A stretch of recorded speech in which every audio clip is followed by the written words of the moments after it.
ओम शांति। आज 16 जुलाई 2021 है और आज के बाबा के साकार रूप से चले हुए मधुर महावाक्यों को स्पष्ट करेंगी आदरणीय आशा दीदी। ओम शांति दीदी। ओम शांति। बाबा ने कहा, मीठे बच्चे, तुम इस ड्रामा के आदि मध्य अंत को जानते हो। तुम्हें बाप द्वारा ज्ञान का तीसरा नेत्र मिला है, इसलिए तुम हो आस्तिक। दुनिया में आस्तिक और नास्तिक की परिभाषा दूसरी है। वहाँ पर कहते हैं कि यदि परमात्मा को आप मानते हैं, उनके एग्जिस्टेंस को स्वीकार करते हैं, तो आप आस्तिक हैं। यदि आप नहीं मानते तो आप नास्तिक हैं। यहाँ पर मीठे बाबा हम बच्चों को थोड़ा और गहराई से बताते हैं। बाबा कहते हैं कि यदि तुम उन्हें जानते हो तो आस्तिक हो। अब देखा जाए, अगर मैं किसी को मानूं लेकिन उसके की जानकारी ना हो, मैं जानूं नहीं उसको, तो मानना ना मानना तो समान हो गया ना।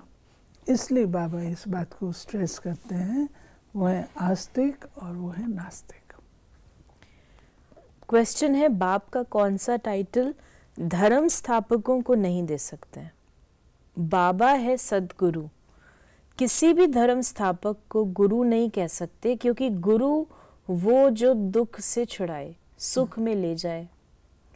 धर्म स्थापन करने वालों के पीछे तो उनके धर्म की आत्माएं ऊपर से नीचे आती हैं, वो किसी को ले नहीं जाते। बाप जब आते हैं तो सभी आत्माओं को घर ले जाते हैं, इसलिए वे सभी के सदगुरु हैं। गुरु का अर्थ होता है जो अंधकार से प्रकाश की ओर ले जाए। तो बाबा ने आज जो ये बात कही है कि जो धर्म स्थापक हैं उनको गुरु की संज्ञा नहीं दे सकते, क्योंकि वापस नहीं ले आते हैं। वापस ले जाने वाला सदगुरु है। क्यों? क्योंकि जब धर्म स्थापक आते हैं, पहली आत्मा तो वो होती है, बाकी सब उस धर्म की आत्माएं तो ऊपर होती हैं। जब वो ऊपर से नीचे आती हैं तब धर्म स्थापना दिखाई देती है।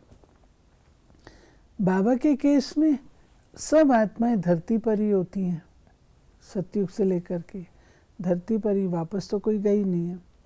बाबा आकर के हम बच्चों को नॉलेज दे करके, समझा करके वापस ले चलते हैं। गीत है इस पाप की दुनिया से।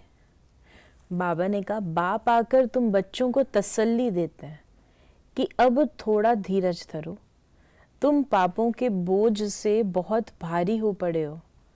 अब तुमको पुण्य आत्मा बनाए ऐसी दुनिया में ले जाते हैं जिसको स्वर्ग कहा जाता है।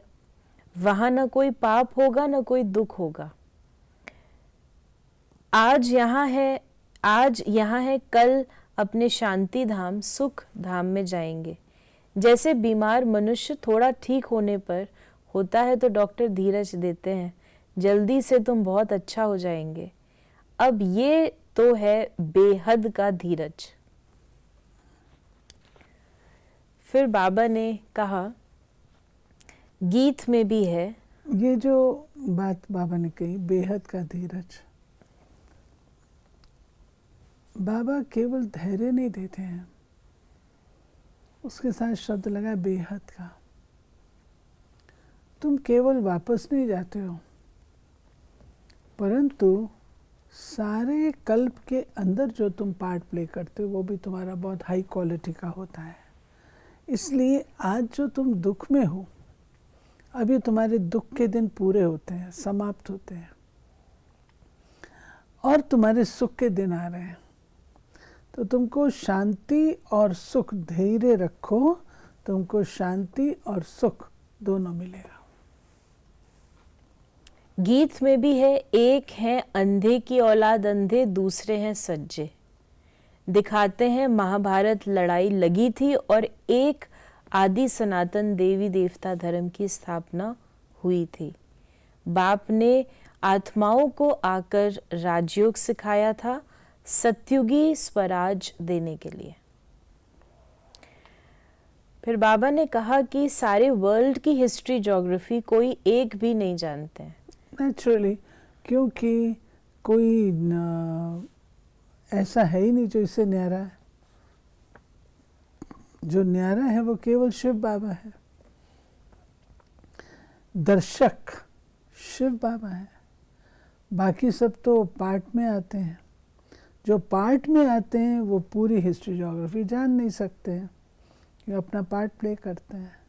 लेकिन जो साखी होता है, न्यारा होता है, दर्शक होता है, और हर चीज़ को देख सकता है। तो बाबा ने कहा कि सिवाय बाप के कोई तीसरा नेत्र दे नहीं सकता वर्ल्ड की हिस्ट्री ज्योग्राफी, मूल वतन, सूक्ष्म वतन, स्थूल वतन, ये सब तुम जानते हो। मूल वतन है आत्माओं की सृष्टि। सन्यासी कहते हैं हम ब्रह्म में लीन हो जाएं, वह ज्योति ज्योत समाए, ऐसा है नहीं। तुम जानते हो ब्रह्म तत्व में जाकर निवास करेंगे, वो शांति धाम घर है। वो कह देते हैं ब्रह्म ही भगवान है, कितना फर्क है। ब्रह्म तो तत्व है, जैसे आकाश तत्व है वैसे ब्रह्म भी तत्व है। बच्चों को मालूम पड़ा है ब्रह्म महातत्व में कोई आत्माएं लीन नहीं होती और आत्मा कभी विनाश को प्राप्त नहीं होती, आत्मा अविनाशी है। फिर बाबा ने कहा कि ये ड्रामा भी बना बनाया अविनाशी है। इस ड्रामा के कितने एक्टर्स हैं। अभी है संगम युग, जबकि सभी एक्टर्स हाजिर हैं। नाटक पूरा होता है तो सब एक्टर्स, क्रिएटर आदि सब आकर हाजिर होते हैं।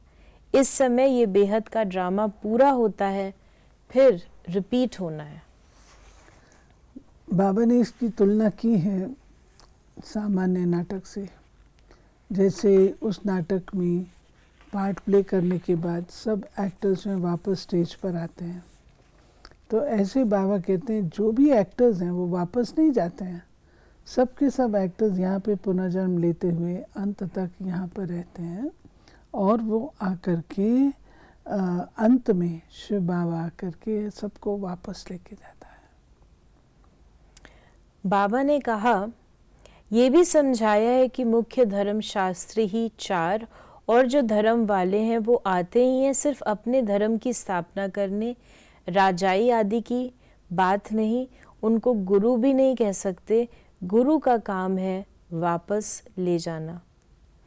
ब्रह्मा विष्णु शंकर को भी गुरु नहीं कहते। एक शिव बाबा ही सर्व का सद्गति दाता है। पुकारते भी हैं एक राम को। शिव बाबा को भी राम कहते हैं।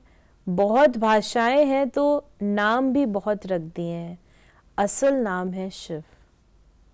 बाबा हम बच्चों को बता रहे हैं कि द्वैत होने से, फिर द्वैत के आगे पहले तो एक धर्म, एक राज, एक भाषा थी। फिर धीरे धीरे जब वृद्धि होती है तो सब ब्रांचेस आती हैं, तो एक धर्म से अनेक धर्म हुए, अनेक धर्म हुए तो उनकी भाषाएं भी अलग हुई, राजाइयाँ भी अलग हुई, सब चीज़ अलग होनी शुरू हो जाती है। फिर बाबा आकर के, जैसे बीज होता है ना, बीज होता है तो शुरू में एक, उसके बाद विस्तार, उसके बाद फिर पुनः एक हो जाता है, तो ऐसा ही है। तो बाबा ने कहा उनको सोमनाथ भी कहते हैं। सोमरस पिलाया अर्थात ज्ञान धन दिया, तुमको सम्मुख नॉलेजफुल ब्लिसफुल बना रहे हैं। फिर बाबा ने कहा कि सतयुग में 5 विकार होते नहीं, एक एक बात समझने की है और सेकंड में समझाई जाती है। ओम का अर्थ वो लोग तो बहुत विस्तार में समझाते हैं। बाप कहते हैं ओम माना अहम आत्मा और ये मेरा शरीर।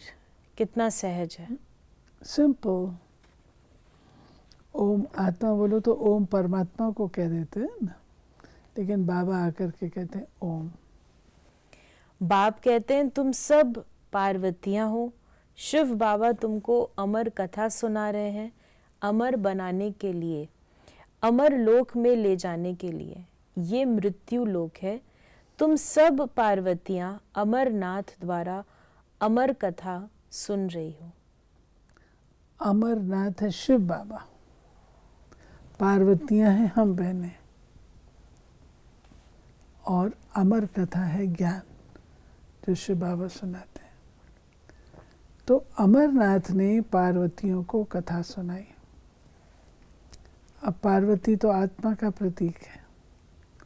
पार्वती माना पार वतन में रहने वाली, पार्वती माना पवित्रता का व्रत धारण करने वाली, पार्वती अर्थात परवृत्ति, जो यहाँ की दैहिक वृत्ति से परे की वृत्ति, उसमें रहने वाली। तो ये तो आत्मा है। फिर बाबा ने कहा, भ्रमरी का मिसाल भी यहाँ का है।